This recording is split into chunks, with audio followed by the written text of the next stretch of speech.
Hey guys, welcome back to our channel digital business. সবাইকে আবারও একটি নতুন ভিডিওতে স্বাগত।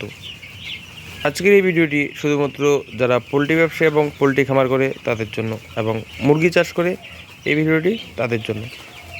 দেখতে পাচ্ছ, ফার্মে বাচ্চা দেওয়া হয়েছে। আজকে তার বয়স 5 দিন। 4 দিন 3 দিন অবস্থায় কিন্তু শুধুমাত্র পেপার বিছানো থাকে এই কুড়োর বদলে। খাওয়ার সেটআপ থাকে না, শুধুমাত্র জল থাকে। তোমরা এটা সকলেই জানো।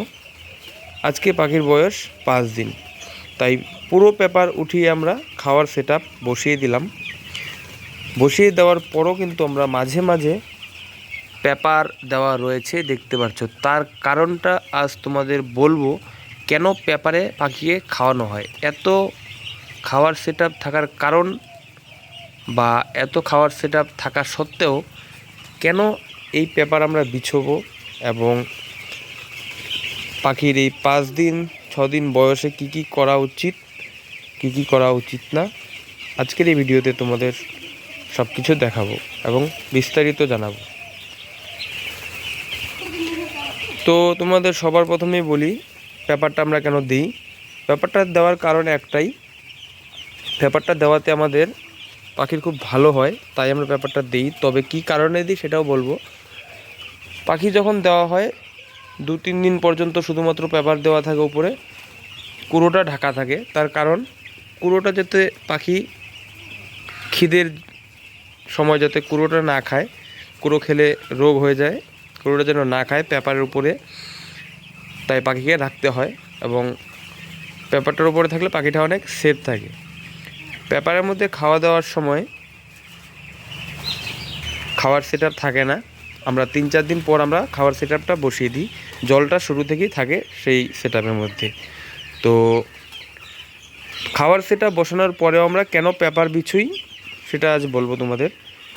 এখানে পাখি রয়েছে 1700 পাখি। পাখির সমান না, কোনোটা বড় কোনোটা ছোট রয়েছে।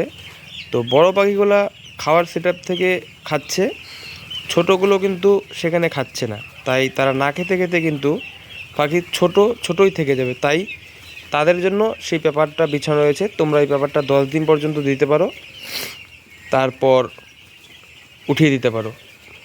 এবং তারপরেও যদি পাখি ছোট বড় থেকে যায়, তাহলে তোমরা ছোট পাখির জন্য আলাদা ছোট একটি কেবিন বা ছোট একটি বোরিং তোমরা করে নিতে পারো। এই কারণেই আজকে পেপারগুলো আমরা দিই। এবং এখনের যা ওয়েদার আছে, সেই ওয়েদার অনুযায়ী আজকে তোমাদের একটু সাইড প্যান্ডেলটা দেখাবো। এক সাইডের সাইড প্যান্ডেল তোমরা দেখতে পাচ্ছ, ওয়েদারটা একটু খারাপ থাকার কারণে একটু ওঠানো রয়েছে। এবং ওয়েদারটা যদি একটু গরম থাকে তাহলে একটু অর্ধেক হাত নামিয়ে দিতে পারো। এই সাইডটা দেখলে এবার এই সাইডটা দেখা হয়।